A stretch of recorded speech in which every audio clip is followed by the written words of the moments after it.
Let me say something that might sting a little. Most investors don't miss out on multifamily deals because the market is competitive. They miss out because they're chasing deals that were never meant for them in the first place. They look at a property, they run the numbers, and they think, well, this could work. But what they don't realize is that the deal is already costing them time, energy, and focus before they even own it.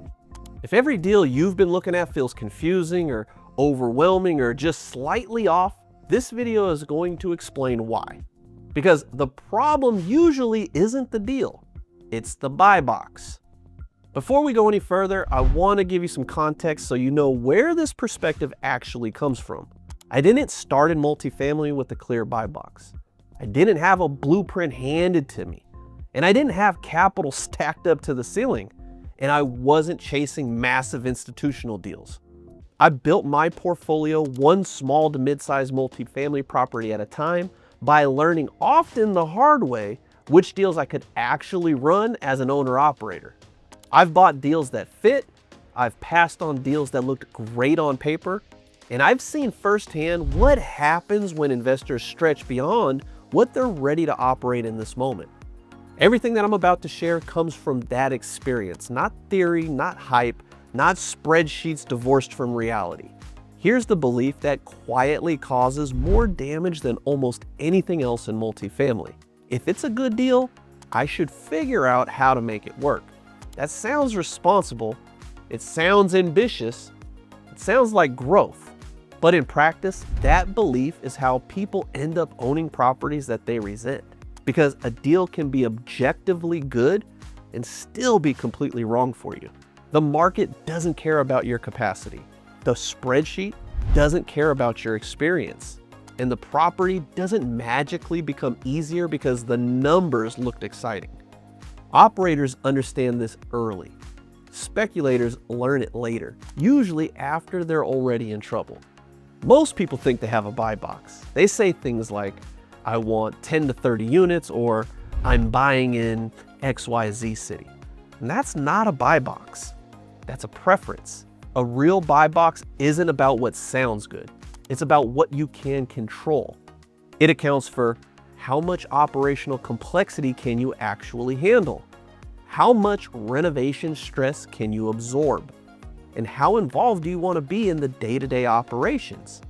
And how much margin for error you actually have.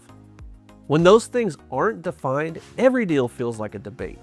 And that's why most people get stuck analyzing instead of acting. Here's what happens when your buy box is unclear. You chase deals that require you to become a different operator overnight. Bigger unit counts, heavier renovations, more complex management.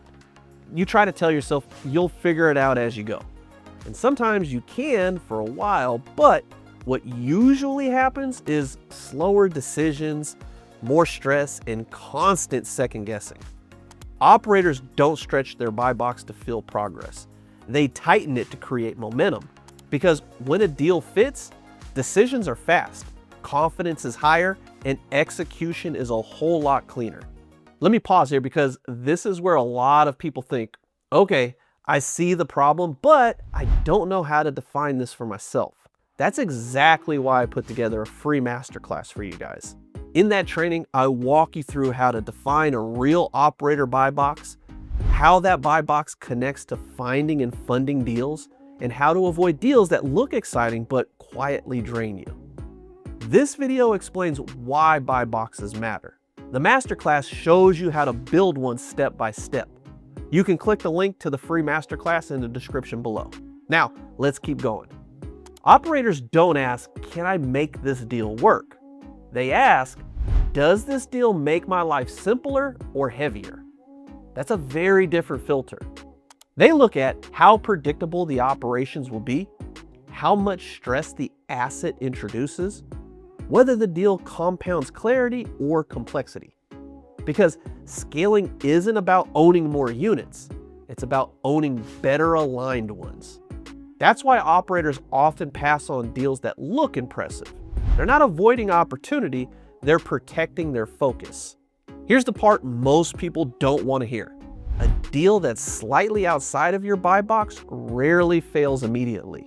It fails slowly. It drains attention, it creates friction, it turns simple decisions into constant trade-offs. And by the time you realize the cost, you're already committed. This is why discipline matters more than optimism. Rules exist to protect you from yourself. When your buy box is tight, something interesting happens.